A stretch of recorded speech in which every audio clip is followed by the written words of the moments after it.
이렇게 이춘재가 자백을 이어가고 있지만 신부는 용의자입니다. 왜 피의자가 아니냐 이런 의문이 드시는 분도 있으시죠. 간단한 문제가 아닙니다. 팩트체크팀 오규정 기자와 따져보겠습니다. 자, 오 기자. 네. 일단 이춘재의 피의자 전환 문제. 오늘 국감에서도 논란이 됐었다고요? 네, 그렇습니다. 경찰청에 대한 국감에서 논란이 됐었는데요. 상황을 한번 직접 보시죠. 이춘재 피의자 전환 가능성이 어느 정도입니까?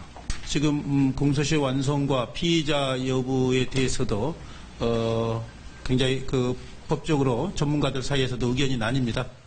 네, 의견이 나뉜다.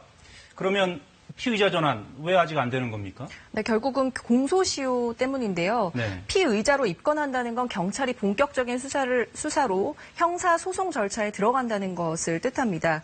네, 형사소송 절차의 최종 목적은 재판을 통해 사건의 유무죄를 가리는 일입니다.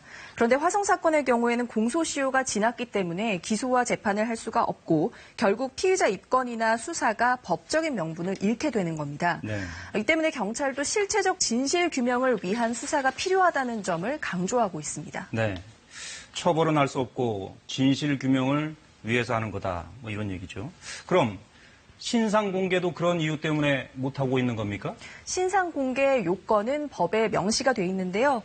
우선 범행 수단이 잔인하거나 중대한 피해가 발생했을 때, 네. 그리고 충분한 증거가 있을 때, 국민의 알 권리를 보장하는 차원에서 필요하다고 볼 때 등인데요. 이춘재는 여기에 일단 다 해당이 된다고 볼 수 있지만 역시 이춘재의 신분이 피의자일 때만 가능합니다. 네.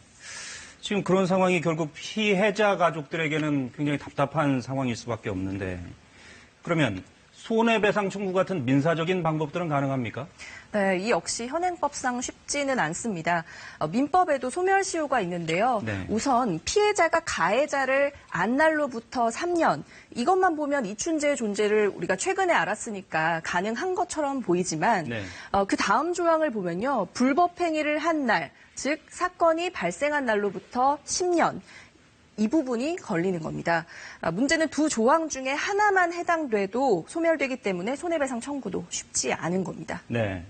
그렇다면 이춘재는 범죄에 대한 대가를 아무것도 치르지 않는다는 거잖아요.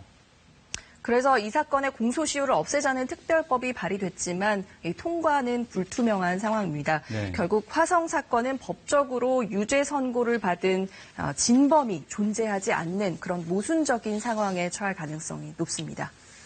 네, 알겠습니다. 잘 들었습니다. 팩트체크 K 오규정 기자였습니다.